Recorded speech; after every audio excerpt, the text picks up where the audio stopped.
So today I've got a double threshold day. I'm going to jog down to this field, it's about 1.5 miles away. Got my spikes in my hand, going for the Dragonflies with the 12 mils in. Whoa, that's icy. So yesterday I got up in the morning and I did 3 by 10 minutes on the grass, and that was its sort of threshold feel. So for me, I averaged 5:27, and then 5:26. Quite consistent.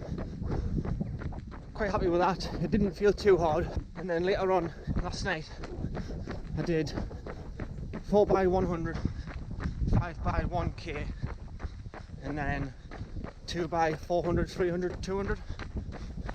I've seen a lot of pros do this session, so I looked into it, and it turns out that Ingebrigtsen, especially Jakob, is a pioneer of this. He does a lot of threshold work. I imagine his threshold will be absolutely insane, probably under 250 per k. I mean, the guy's ran, I think he's ran 12:46 for 5k, which you've got to be quite an experienced runner and built your mileage up to quite high to handle nearly an hour's worth of volume in one day. It's actually easier breaking it up. So if you break it up in the morning to something like 3 by 10 minutes or 10 by 3 minutes, and then do it night time, maybe 10 by a k. The thing is with this training, it has to be its threshold. You can't just hammer every rep as hard as you can, because you'll just be absolutely burnt out in a few weeks.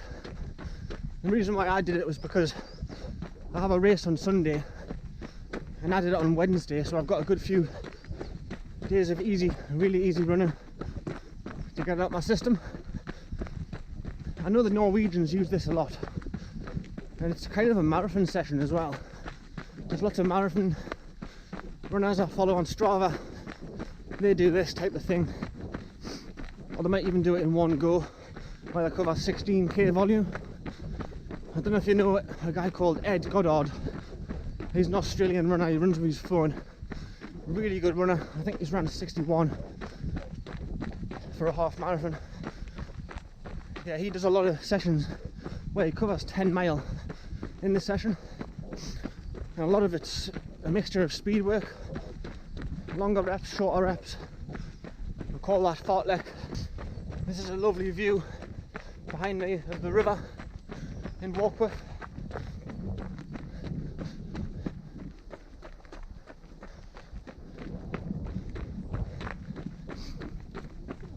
I do a lot of my running in Warkworth.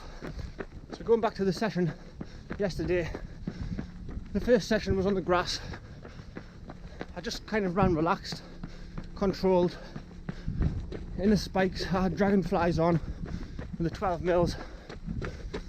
It felt really good. Them spikes are great. And yeah, I didn't actually expect to run that quick. The goal was to run at least 5:40s, and obviously I averaged 5:26, so I'm happy with that. It felt good, got rested up, and I got myself ready for my track session later on at night.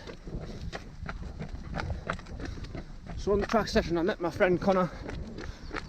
He decided what the session was, but I was happy to go along because I wanted longer reps. So I wore my Vaporflies, which I've done 500 miles in, on the track. It was quite icy. We were done 5 by a k, and I found myself slipping quite a bit, and I couldn't keep up with Connor. I think I went 3:21, then 3:19, 3:15, and I was really slipping. I ended up dropping to 3:20, then 3:25 I think. But then I put my Dragonflies on. I'd obviously changed the pins. I wasn't running in 12 mils, but I put the pins in 3 mil pins. Wore my Dragonflies for 2 sets of 400, 300, 200 off 200 jog, and I felt great. I ran a 71 48, 32, and then a 68 or 67, 47, and then a 32 again. So it was nice to get a bit of speed. In the winter I don't really touch much speed. I might do a few strides, but I'm always doing longer reps trying to build some strength. The three Ingebrigtsen brothers do a double threshold day where in the morning they're sort of covering 30 minutes, but I mean for them that's going to be 10 by a K. They'll probably average under 3 minutes and it'll feel comfortable. You know, when you can run a 10k in 27 whatever and a sub 13 5k, it probably 3 minutes probably feels like a jog. But they do lactate threshold testing. I haven't got one of them, but I mean I just go off feel. I'm going to start doing this once a week instead of doing like a longer tempo run. I think it's going to be hard when you're at work full time and you've got to get up in the morning and do this in the morning, but it could be quite handy to use a treadmill. Just set the pace at what you want and just put a podcast on or watch YouTube or play music. When trying to figure out paces for this session, if you're doing 3 by 10 minutes in the morning and then maybe 10 by a K at night, you want to be sort of doing them like in between half marathon and marathon pace. If you haven't got a heart rate monitor or a Garmin or anything, just go off feel. Not everyone obviously starting out is going to do a session like this, but most people who are going to attempt this they've probably got a Garmin at least 55 or 230 or you know a Coros Pace 2. Just use your heart rate. I sort of like to be around about 170 beats per minute. But yeah, just go off your recent marathon, a little bit slower than half marathon pace. So for me that's probably about 5:30 to 5:40. That should feel fairly comfortable. You'll have to alter the pace if you're on the grass, and obviously in conditions like this, in perfect conditions you might be a bit quicker, but try not to get caught up in hitting times all the time. I know some people, they put a lot of pressure on themselves to hit certain paces. If you're getting an hour in over 2 sessions, just go off feel. It's just hard work at the end of the day. It doesn't have to be perfectly at marathon pace. I mean that's just getting used to running hard on tired legs. I think with marathon training you've just got to get as much volume in you can around that pace, and eventually it becomes easy, doesn't it? Running isn't rocket science. If you want to break 5 minutes for a mile, just go to the track and run 74s, 75s until you can run 800 or a K at that pace, and then just keep going and going, extend the reps, reduce the recovery, and eventually you'll be able to hold 5 minutes. So this is the field that I'm running on.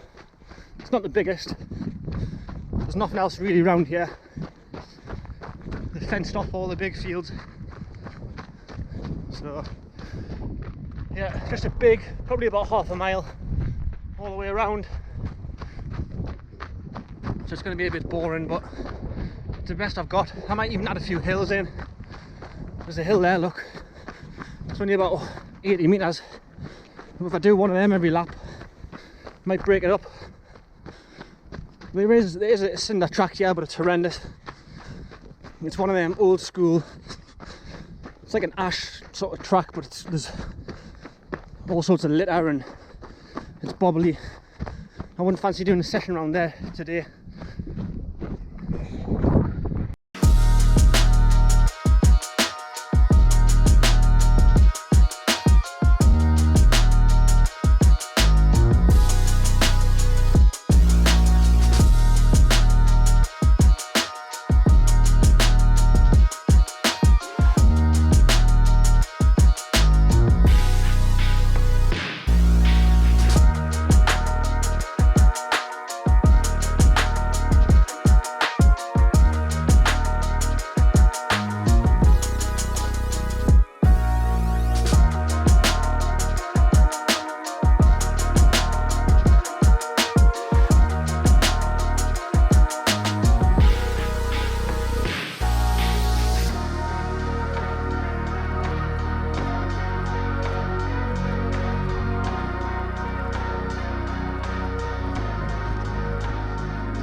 So just doing my cool down now.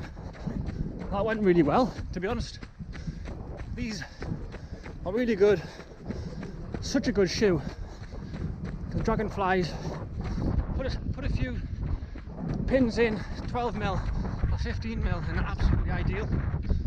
I've seen a lot of professional runners wear these Dragonflies for cross-country races. Honestly, they're really good on the track, from 1500 up to any distance. You could run a 10k on the track in these, no bother. So why not? I know Nike are bringing out a new Dragonfly cross-country shoe, I believe, which looks pretty good. But yeah, I've done 3 by 10 minutes. I didn't look at the watch much, really. I just wanted to go off feel. I've got gloves on. I could barely feel my hands. It was actually quite hard to get my shoelaces undone after the session. But yeah, I'm glad that's done. It felt really good.